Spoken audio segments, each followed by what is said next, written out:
जय राम. श्रीराम जय राम जय जय Ram. 7 August. रूपाची ओळख नामानेच होते.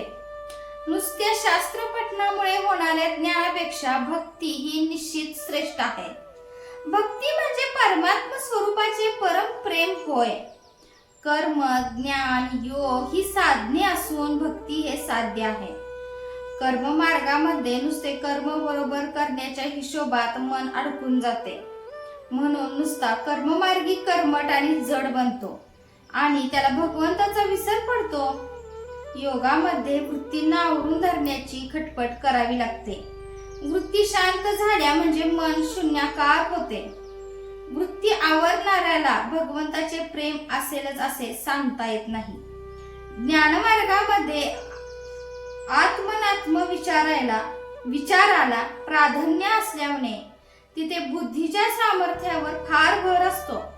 पण मायेचा जोर फार विलक्षण असल्यामुळे साधकाला ती केव्हा फसवेल याचा नेम नसतो. ज्ञानमार्ग फार कठीण आहे. ज्ञानमार्गी माणसाला अभिमानाची बाधा लवकर होते. माझे मतच तेवढे खरे असे तो धरून चालतो. ज्ञानी मनुष्य जगताला माया कार्य मानतो, म्हणजेच जगत मिथ्या आहे असे तो समजतो. परमात्मा जर सर्वव्यापी आहे तर हे जगत त्याच्यामध्येच असले पाहिजे. म्हणून भक्त या सृष्टीला मिथ्या न मानता भगवंताची लीला समजतो. त्याला या सृष्टीमध्ये सर्व ठिकाणी भगवंताचा महिमा, त्याचे विभूतिमत्व आणि त्याचा आनंद भरलेला दिसून येतो. सृष्टीमधले सौंदर्य, माधुर्य, मनोहर भाव, पावित्र्य आणि प्रेम पाहून जीव मोहित होतो. पण सृष्टीमधल्या विभूती रूपांची उपासना करून जीवाची तृप्ती होत नाही. कारण विभूती हे साक्षात भाव नाहीत. म्हणून भगवंताच्या साक्षात गुणांची आणि भावांची जरुरी लागते. त्यांच्या प्राप्तीने जीवाची तृप्ती होते. मात्र सौंदर्याने आणि माधुर्याने भरलेले हे भगवंताचे रूप आहे हे समजायला त्याला भगवंताचे नाम देणे जरूर आहे. कारण त्या रूपाला भगवंताचे नाम दिले नसेल तर ते रूप मायावी राक्षसाचे देखील ठरेल. कुंभाराने एकाच मातीपासून अनेक प्रकारची भांडी तयार केली. प्रत्येक भांड्यात मातीशिवाय दुसरे काहीच नाही, तरी प्रत्येक भांड्याचे नाव निराळे.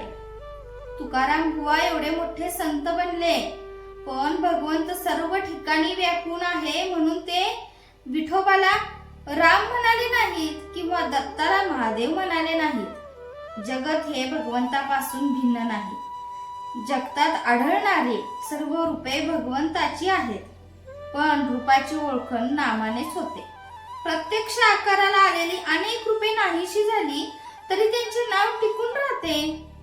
म्हणजे नाम हे देशकालाच्या मर्यादेच्या पलीकडे असते.